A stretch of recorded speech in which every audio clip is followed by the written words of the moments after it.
दोस्तों major tip signum channel में आपका स्वागत है। दोस्तों रेल की पटरियों के पास आपने देखा होगा कि पत्थर पड़े रहते हैं। तो इस पत्थरों का क्या राज होता है, क्यों इन पत्थरों को डाला जाता है, और दोस्तों रेल की पटरियों के बीच में दो जो लंबी लंबी लाइंस होती हैं उनके बीच में गैप क्यों होता है, थोड़ा सा जगह छोड़ दी जाती है। इन दोनों कारणों को मैं आपको एक्सप्लेन करूँगा। दोस्तों रेल की जो पटरी होती है उसको पास जो पत्थर पड़े होते हैं उसको समझने से पहले हमको ट्रेन को समझ लेना चाहिए। दोस्तों ट्रेन का जो वज़न होता है लगभग 10 लाख किलोग्राम होता है। और दोस्तों इतनी भारी चीज़ जब किसी ट्रैक पर दौड़ेगी तो उसमें कितनी गर्माहट होगी और कितना ज़्यादा उसका मोमेंटम होगा। दोस्तों इस मोमेंटम से क्या होगा, कोई भी चीज़ उसको रोक नहीं सकती होगी।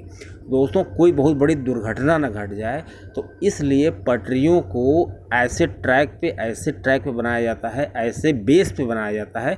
जैसे हम लोग को देखने में लगता है ना कि खाली गिट्टी पड़ी हुई है, वो गिट्टी नहीं होती दोस्तों। उसके नीचे बहुत ही जो लेयर्स देख रहे हैं वो काफ़ी लेयर्स होती हैं, पत्थर की लेयर्स बनाई जाती हैं और उसके ऊपर पटरी रखी जाती है। दोस्तों अगर पटरी नहीं रखेंगे उस पर, अगर ये गिट्टी नहीं डाली जाएंगी तो क्या होगा कि ये स्लिप कर जाएगी। और ये इतनी तेज़ ट्रेन आ रही है तो क्या होगा कि उसके मोमेंटम से पटरी टेढ़ी भी हो सकती है।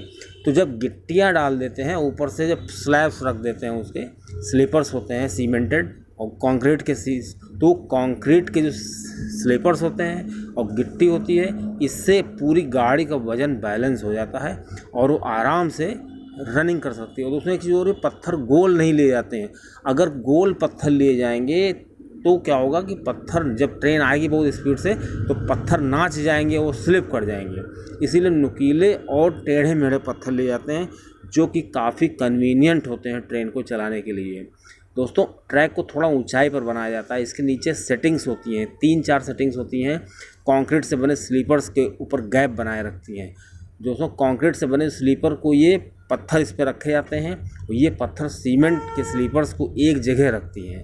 मतलब इससे अगर ये नहीं होंगे तो ये जो कंक्रीट के जो पिलर्स होते हैं जिस पे जो हमारी ट्रैक होती है बिल्कुल बैलेंस बनी रहती है और ट्रेन आराम से चली जाती है। और दोस्तों ये पटरी को सबसे बड़ा काम उनका ये होता है, पटरी को ये होल्ड रखते हैं।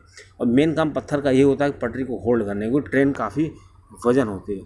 अब दोस्तों ये जो ट्रैक होती है ये काफ़ी जो है ऊंचाई पे बनाई जाती है। ट्रैक 3 तरीके की होती है। तो प्राचीन समय से भी काफ़ी ये चीज़ प्रचलित में थी।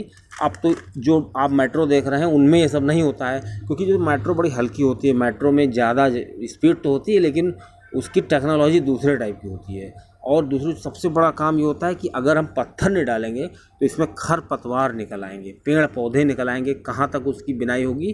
तो उससे क्या होगा, पटरी दिखेगी नहीं और एक्सीडेंट होने का डर रहेगा। इस वजह से दोस्तों ऐसा किया जाता है कि पटरी पे पत्थर डाले जाते हैं जिससे कभी भी उस पर कोई भी पेड़ पौधा ना लग पाए, कोई झाड़ी झंखाल ना लग पाए। और दोस्तों जो मेट्रो के ट्रैक्स होती हैं वो उसकी टेक्नोलॉजी दूसरे टाइप की होती है, उस पर पत्थर नहीं डाले जाते हैं, वो हल्की भी होती है तो आराम से वो ट्रेवल कर सकती हैं। और दोस्तों एक चीज़ और भी है कि वहाँ मेट्रो पे कोई पेड़ पौधे का कोई निकलने का डर नहीं रहता, क्योंकि वहाँ पे तो कोई ज़मीन होती नहीं है। अब दोस्तों मैं आपको बताता हूँ कि जो रेलवे ट्रैक्स होती हैं, जो रेलवे पटरी होती हैं, इनके बीच में गैप क्यों छोड़ा जाता है। तो दोस्तों इसको समझने के लिए हमको पहले थोड़ा फिजिक्स का फार्मूला समझना पड़ेगा।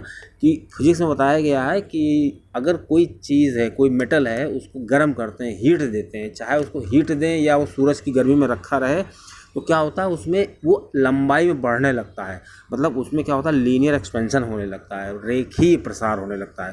तो रेखीय प्रसार मतलब वो लंबी सी रेलवे ट्रैक है, लंबी सी लाइन है, तो जब वो गर्म होगी तो क्या होगा, ट्रैक